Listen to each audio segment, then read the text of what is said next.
Salam sejahtera, renungan harian Mana Bread berjudul Hari Sabat, bagian yang keempat, ditulis oleh Ellen G. White.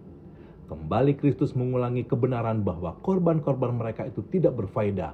Semua itu adalah sarana dan bukan tujuannya. Tujuannya adalah untuk memimpin manusia kepada juru selamat dan dengan demikian menyesuaikan mereka dengan Allah. Adalah pelayanan oleh kasih yang dinilai oleh Allah. Jika perkara ini tidak ada, maka rentetan acara-acara itu adalah penghinaan kepada Allah. Demikian pun dengan hari Sabat, itu telah direncanakan untuk membawa manusia ke dalam persekutuan dengan Allah.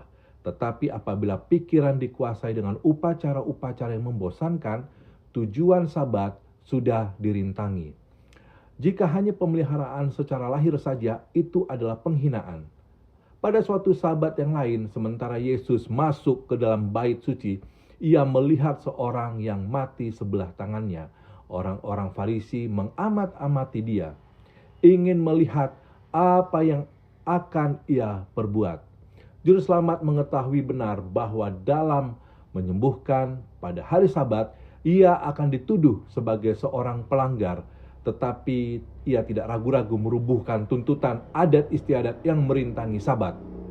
Yesus mengundang orang yang sengsara itu berdiri dan kemudian bertanya, manakah yang diperbolehkan pada hari Sabat? Berbuat baik atau berbuat jahat? Menyelamatkan nyawa orang atau membunuh orang? Ada peribahasa di antara orang Yahudi bahwa kegagalan berbuat baik jika seorang mempunyai kesempatan adalah berbuat yang jahat. Melalaikan untuk menyelamatkan hidup adalah membunuh. Jadi Yesus membantah rabi-rabi atas alasan mereka itu. Tetapi mereka itu diam saja. Ia berduka cita karena kedegilan mereka, dan dengan marah ia memandang sekelilingnya kepada mereka. Lalu ia berkata kepada orang itu, ulurkanlah tanganmu. Dan ia mengulurkannya, maka sembuhlah tangannya itu. Markus 3 ayat 4 dan 5. Bila ditanyakan, bolehkah menyembuhkan orang pada hari Sabat? Yesus menjawab, jika seorang dari antara kamu mempunyai seekor domba dan domba itu terjatuh ke dalam lubang pada hari Sabat, tidakkah ia akan menangkapnya dan mengeluarkannya? Bukankah manusia jauh lebih berharga daripada domba? Karena itu boleh berbuat baik pada hari Sabat. Matius 12 ayat 10 sampai 12. Mata-mata itu tidak berani menjawab Yesus di hadapan orang banyak, sebab takut jangan sampai mereka terjerumus dalam kesusahan. Mereka tahu bahwa ia berkata yang benar daripada melanggar adat istiadat mereka. Mau membiarkan seorang menanggung sengsara, sedang lebih baik melepaskan binatang buas, sebab si pemilik akan kehilangan jika itu dilalaikan. Jadi penjagaan terhadap binatang yang bisu terlebih besar daripada manusia yang telah dijadikan menurut peta Allah. Ini menjelaskan pekerjaan segala agama palsu. Mereka bersumber dalam keinginan manusia untuk meninggikan dirinya melebihi Allah. Tetapi itulah yang mengakibatkan manusia direndahkan seperti binatang yang kejam yang tidak berpikir. Tiap-tiap agama yang melawan kedaulatan Allah adalah merampas kesucian manusia pada waktu ia dijadikan yang harus dipulihkan kembali di dalam Kristus. Tiap-tiap agama palsu mengajarkan penganutnya melalaikan keperluan manusia, kesengsaraan dan keadilan. Injil memberikan nilai yang tinggi kepada umat manusia sebagai tebusan darah Yesus dan mengajarkan perhatian yang lembut terhadap kekurangan dan kesengsaraan manusia. Tuhan berkata, maka aku akan membuat orang lebih jarang daripada emas tua dan manusia lebih jarang daripada emas Ofir. Yesaya 13 ayat 12. Apabila Kristus berbalik kepada orang Farisi dengan pertanyaan, apakah yang diperbolehkan berbuat baik pada hari Sabat atau berbuat jahat, menyelamatkan atau membunuh. Ia menghadapi mereka dengan niat mereka yang jahat.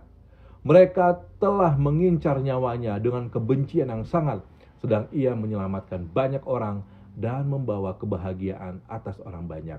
Apakah lebih baik membunuh pada hari Sabat seperti yang sudah direncanakan mereka, ataukah menyembuhkan orang sakit seperti yang dilakukannya? Adakah lebih benar mengadakan pembunuhan dalam hati pada hari Tuhan yang suci daripada mengasihi sesama manusia yang dinyatakan dalam perbuatan dan kemurahan? Dalam penyembuhan orang yang mati sebelah tangannya itu, Yesus mencela adat istiadat orang Yahudi dan membiarkan hukum keempat berdiri sebagaimana dijadikan Allah. Karena itu boleh berbuat baik pada hari Sabat, katanya. Oleh membuangkan pembatasan orang Yahudi yang tidak masuk akal itu, Kristus menghormati Sabat, sedangkan mereka yang mempersalahkan Dia tidak menghormati hari Tuhan yang suci.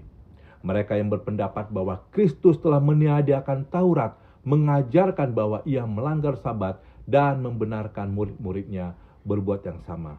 Mereka itu mencari kesalahan seperti yang diperbuat orang Yahudi. Dalam hal ini, mereka memutarbalikkan kesaksian Yesus sendiri yang berbunyi, "Seperti aku menuruti perintah Bapakku dan tinggal di dalam kasih-Nya." Yohanes 15 ayat 10. Juru selamat dan pengikut-pengikutnya tidak pernah melanggar Sabat.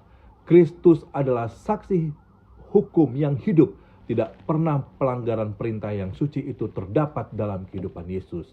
Sambil menoleh kepada bangsa yang menjadi saksi yang mencari perkara untuk membunuh Dia, Ia dapat berkata dengan tidak dapat dibantah, "Siapakah di antaramu yang membuktikan bahwa aku berbuat dosa?"